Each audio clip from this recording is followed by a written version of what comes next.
The United States, they claim, was holding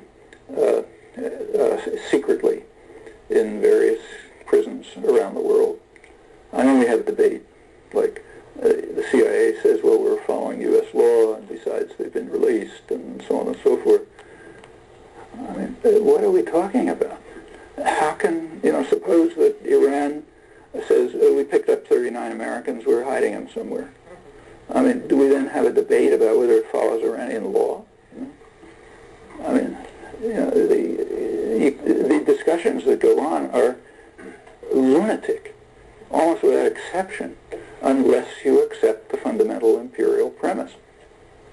We own the world, so anything we do is okay. Maybe we shouldn't, keep more or less to the letter of what we say is the law, but it can't be wrong. So yeah, I agree with you. It's unacceptable, and there are much worse things that are much more unacceptable, and we should be doing something about it. How do you remain sane? How do you retain some kind of emotional balance, if you do, when you talk about these terrible things? I mean, I have problems. What would you remain sane? Actually, there are very good reasons to remain sane. There's been a lot of progress. I mean, it's worth looking at how different the world was not many years ago. Okay? That makes a difference, and it's a reason for hope. So yeah, there are hideous things going on. There always have been, going on now. But we can do something about them. And the people are ready for it. Just have to be willing to step up and do something like they've done in the past often, and are doing right now. I mean, if you couldn't do anything at all, it would be hard to remain sane about it. But you can do a lot. And it doesn't do any good to agonize about it. You're not helping anybody. Like if your civil rights work, okay, that's doing something about it. If you just sat alone and said, I'm not going to do anything, I'm going to agonize at home, you're not helping anybody. Just kind of on that note, you're talking about how we've come so far. There's been a lot of changes, which I completely acknowledge and we tend to forget. But I almost feel like the stranglehold of corporations embedded in the government is worse than it was, causing another battle for us to try to break through, even though there has been great strides taken. See, I think your perception is understandable. But it's understandable because not long ago, nobody even raised the question of corporate control of the government. It's taken for granted. But now it's a question. So we perceive it. And in fact, there are anti-corporate movements for the first time. I mean, not the first time. Like you go back in American labor history, the strong strain of American labor history is that people who work in the mills will own them. That there should be worker self-management. There shouldn't be, and corporations were bitterly condemned when they were created by the state about a century ago. They were condemned by conservatives, literally, who regarded them as a return to feudalism and a form of communism, which is not inaccurate. They were, in fact, a return to feudal guilds. And they were bitterly attacked. But for a long time, that hasn't happened. They were supported by progressives, incidentally. We thought it's a good idea. You have big corporate entities, kind of like Leninist doctrine and so on. And now there are anti-corporate movements.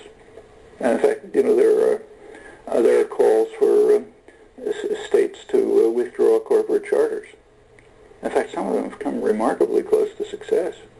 They surprised me. There's one case in California that the Center for Constitutional Rights was working on. Actually, my sister-in-law was working on it, so it kept me up to date.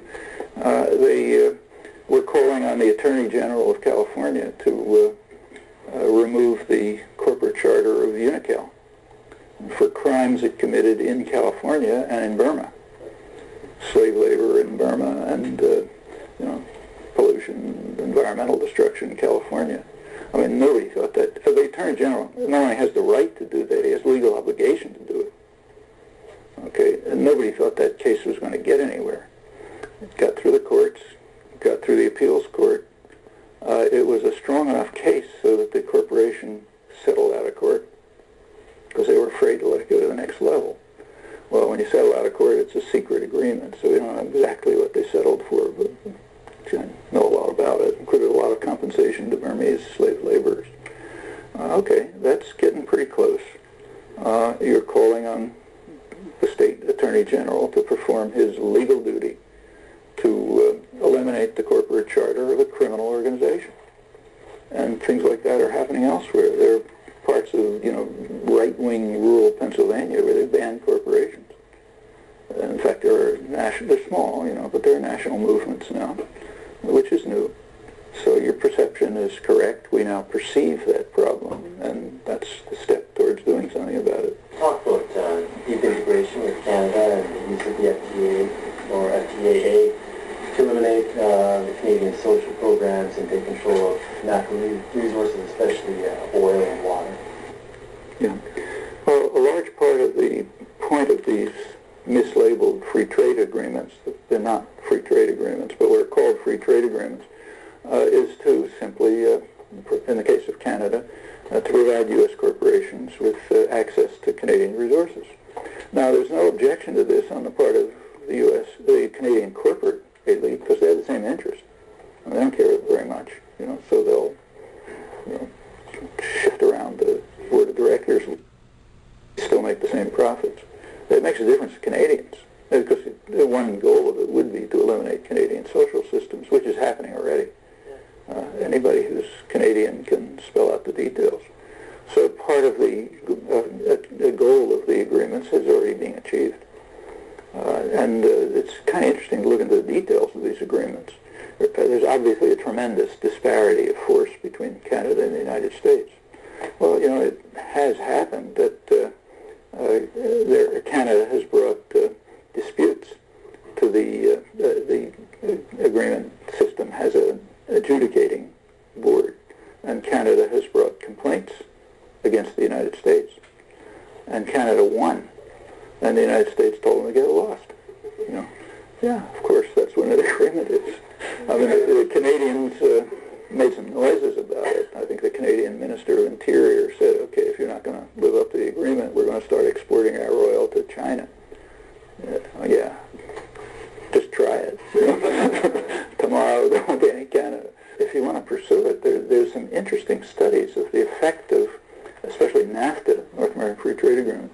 Again, the words are ridiculous, but let's keep them.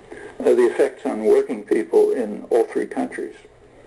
There was a study that came out about a year ago by the Economic Policy Institute, one of the main economic analysis institutes. And it turns out that this is one of those remarkable agreements which harmed working people in all three countries. In Canada, the United States, and in Mexico. Of course, it harmed them most in Mexico because it's the weakest country. But in Canada, too. So it's reaching its goals. And also undermining Canadian social programs, which is happening before our eyes.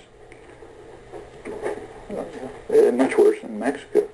Actually, why is there a discussion about an immigration bill? Why are people fleeing from Mexico to the United States, not from the United States to Mexico? Why are they fleeing from North Africa to Europe instead of the other way around? I mean, we know why. Part of the whole history of imperialism is the reason why. And NAFTA is having the predictable effects. I mean, to take a narrower point, if you follow Mexico, if you go to a supermarket in the United States, you'll notice the prices of commodities are going up, bread, meat, and so on. If you go to Mexico, they're going up even higher.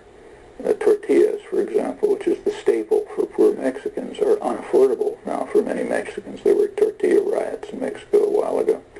Why is this happening? Well, one of the narrow reason is the ethanol craze. Ethanol, which is, you can't produce ethanol in the United States except by massive state intervention. There's a huge subsidy to the corn growers, and you have to have very high tariffs to keep out cheaper Brazilian ethanol, cheaper and more efficient. So in order to develop an ethanol industry in the United States, you have to do what was done all through economic history, have massive state intervention, then you can develop an industry. But if corn, agricultural, agribusiness is induced by federal subsidy to shift crops from corn for people to corn for ethanol,